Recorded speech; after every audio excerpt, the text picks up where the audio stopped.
Hello guys, welcome to Aradhya vlog. So guys, आप सभी कैसे हो? आई होप सब बहुत अच्छे होंगे। मैं भी बहुत बढ़िया हूँ। सो आज है वट सावित्री वृक्ष की पूजा। तो आज हम लोग वहीं जा रहे हैं। मेरे यहाँ गांव के बाहर बरगद का पेड़ है, तो वहीं पे पूजा होती है। तो हम लोग आ चुके हैं गांव के बाहर बरगद के पेड़ के पास। तो काफ़ी लोग पूजा कर रही हैं और इधर मोक्षु अपना शैतानी करते हुए चल रहे हैं। तो मैं आप लोगों को आज बताने वाली हूँ। स्कंद पुराण की कहानी के अनुसार सावित्री का विवाह सत्यवान के साथ हुआ था। दोनों एक दूसरे के लिए समर्पित थे। एक दिन सत्यवान लकड़ी काटने गए, लेकिन अचानक सत्यवान की तबीयत बिगड़ने लगी। तब सत्यवान घर आए तो बेशुद्ध होने लगे। यह देखकर सावित्री ने सत्यवान का सिर अपनी गोद में रख लिया। इतने में यमराज सत्यवान के प्राण हरने के लिए आ गए। यह देखकर सावित्री ने उन्हें रोकने का प्रयास किया, लेकिन यमराज यह कहकर सत्यवान के प्राण ले जाने लगे कि सत्यवान अल्पायु थे, इसीलिए उनका समय आ गया है। उन्होंने सावित्री को वापस घर लौटने को कहा, लेकिन सावित्री यमराज के पीछे आती रही। यह देखकर यमराज ने वापस लौटने के बदले सावित्री को 3 वरदान मांगने को कहा। सावित्री ने कहा कि पहला वरदान तो आप मेरे सास ससुर की आंखों की रोशनी वापस कर दे, और दूसरा वरदान सावित्री को खोया हुआ राज्य वापस मिल जाए। तीसरा वरदान मांगा कि मेरे 100 पुत्र हों। यमराज ने तथास्तु बोल दिया। तो वहाँ से सत्यवान के प्राण लेकर जाने लगे। लेकिन तभी सावित्री ने यमराज को रोकते हुए कहा कि आपका दिया वरदान पूरा कैसे होगा जब आप मेरे पति को लेकर ही चले जाओगे।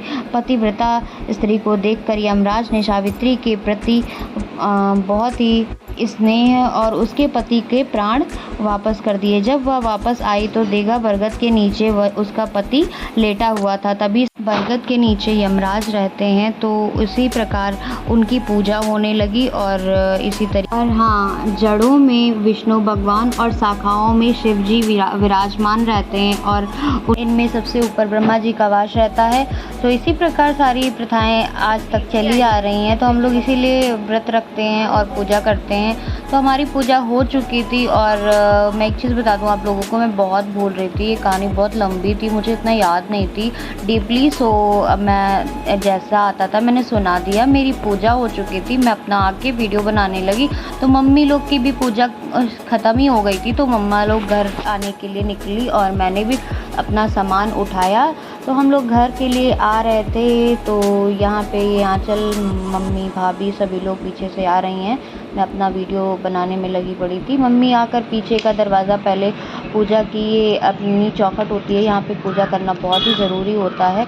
यहाँ पे हमारे पूर्वज विराजमान होते हैं। तो मम्मी ने पीछे घर की पूजा की। उसके बाद मम्मी ने जाकर अपने आगे घर की पूजा भी की थी। हमारे यहाँ 2 साइड दरवाज़ा है, तो दोनों साइड ही पूजा होती है। इस साइड पूजा कर रही थी, हमें पूजा हो चुकी थी। तो भाभी, आंचल सभी लोग इधर ही से अपना घर के लिए निकल गई थी। तो मम्मी के साथ मैंने जाकर वहाँ पे पूजा करवाई। सो ये हमारे घर का मेन गेट। तो पहले हम अपने बाबा की चौखट की पूजा करेंगे और फिर हम लोग अंदर जाएंगे।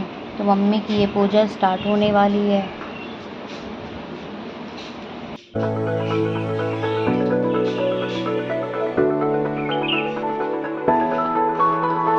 मम्मी अपना पूजा वूजा करके निकल गई थी अपने रूम में। सो मैंने अपनी चूड़ियाँ और मेहंदी दिखाई। सो गाइस, आज मैं कैसी लग रही हूँ कमेंट में ज़रूर बताइएगा। सो आज का व्लॉग यहीं तक रहा। फिर मिलते हैं अगले व्लॉग में। आज के लिए इतना ही। Bye bye, take care.